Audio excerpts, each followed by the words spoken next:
Welcome to today's Explainer.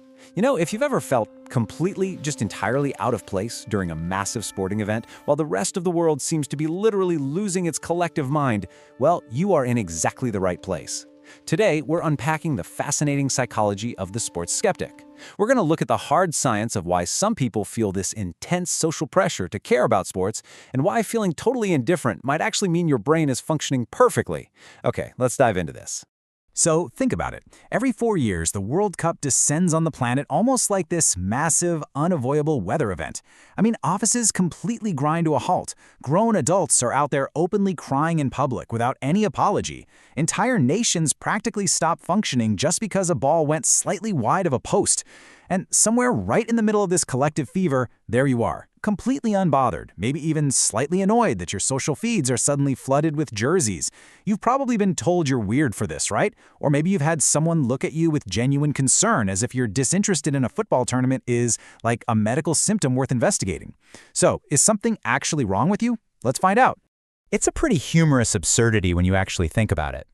Billions of people intensely caring about a game where strangers kick a ball in a country they've probably never even been to. And somehow, despite watching from the total safety of their living room sofa, these fans feel like they personally won or lost. It's an absolutely incredible social phenomenon when you take a step back and really look at it objectively. Well, the science actually gives this behavior a name. It's called burging, or basking in reflected glory. This was first studied by psychologist Robert Cialdini way back in 1976. He observed that university students were significantly more likely to wear their school's branded apparel the morning after their football team won, compared to after they lost. Now keep in mind, these students hadn't played a single second of the game. They hadn't coached, but proximity to the win felt like ownership of the win. What Cialdini was really documenting here is how desperately people use group membership to manage their own personal self-esteem. Now, what's really interesting about this is the opportunistic shift in language that happens. Notice how, when the team is victorious, the language is instantly, "we won." The self tightly attaches to the victory. But when the team loses, suddenly the language shifts to "they played poorly." The human ego quietly and very cleverly sidesteps the wreckage of a loss to protect the individual's self-esteem. And hey, this isn't cynicism, by the way. This is simply the mechanics of how social identity works for a highly identified fan. So what's actually keeping these fans glued to the screen for over 90 minutes? It's a behavioral concept called intermittent reinforcement. During a tense match, the sheer uncertainty of the outcome creates a sustained state of anticipation in the brain. The reward circuitry fires not just when something good happens, but in the anxious, edge-of-your-seat anticipation of whether it will happen. Sports actually exploit the exact same neurological hook as slot machines. You don't know if the next spin will pay out, just like you don't know if that stoppage time goal is going to happen. The brain stays locked in precisely because the resolution keeps not arriving. But here is the absolutely crucial takeaway for the skeptic. This neurological hook, it requires a prior attachment. If your brain doesn't hook onto the outcome of a match, it is not emotional flatness on your part. Without a pre-existing identification with one of the teams, there's just no personal stake. And without a stake, the unpredictability doesn't feel thrilling or compelling. It literally just feels like watching a coin flip for an hour and a half. Your lack of engagement is simply a lack of an arbitrary prior stake, nothing more. Which brings us to Section 1, Nations, Flags, and Alienation.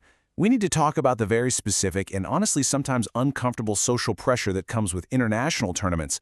Because every 4 years, there's this weird cultural moment where even people who don't follow club sports are suddenly expected to care simply because it's nations, it's your flag. Now for some people, this national framing amplifies the attachment. It beautifully taps into a collective identity. But there is a distinct flip side. For others, the national framing actually makes things way weirder and causes genuine emotional alienation. You didn't choose where you were born. You might have really complicated feelings about your country. And suddenly you're supposed to feel personally victorious because a guy from that same unchosen birthplace kicked a ball into a net. For many of us, that emotional arithmetic just doesn't land.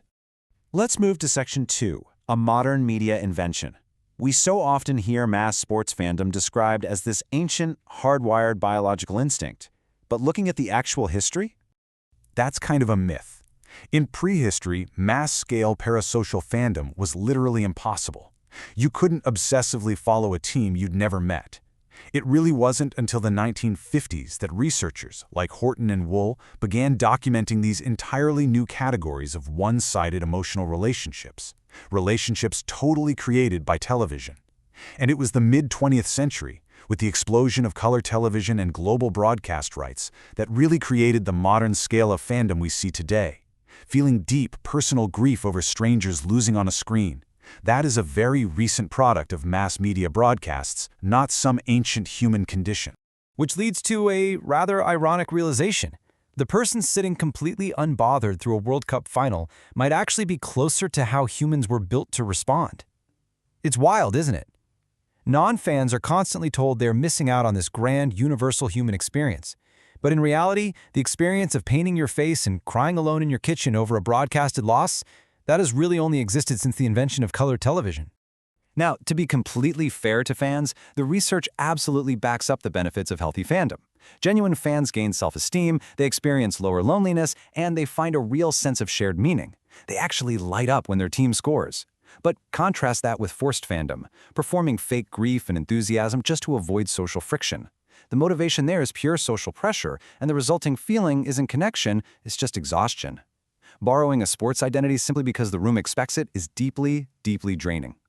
Section 3. Finding your true scaffolding. So, the crucial point is, where do non-fans actually find their fulfillment? What sports fandom does on a deep psychological level is provide scaffolding. It feeds the tribal instinct and that innate human need to belong to something bigger. But listen, that drive doesn't just disappear because you don't follow sports. Non-fans simply build their scaffolding somewhere else. Maybe it's in creative communities or really unique personal subcultures. Maybe it's a deeply invested career path or an intimate friend group where you feel genuinely known. These genuine personal interests provide a much richer, way more authentic self-esteem than forcing a borrowed sports identity ever could. So, if you want to stop the exhausting cycle of forced fandom, here are 4 steps you can take today. First, recognize that the pressure is an artificial byproduct of mass media. Second, acknowledge that your attachment system is working perfectly fine, it just needs a real connection.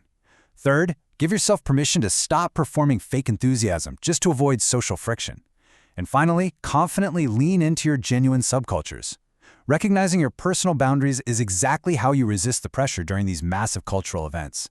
And this brilliantly illustrates the core truth of the sports skeptic. Your brain isn't broken, it's just happily wired elsewhere. Apathy is an indifference to everything, but your lack of interest in sports, that's just a signal that you've simply allocated your energy and you're focused toward things that genuinely matter to you, rather than an arbitrary game playing out on a television screen. So I'll leave you with this provocative thought to chew on. If you aren't spending your precious energy cheering for strangers, what world are you lighting up instead? Your boundaries are entirely valid, and your genuine interests are where your true tribe lies. Thank you so much for watching and going on this journey with me today. Be sure to check out our other explainers for more deep dives into the psychology of our everyday world, and I will see you next time.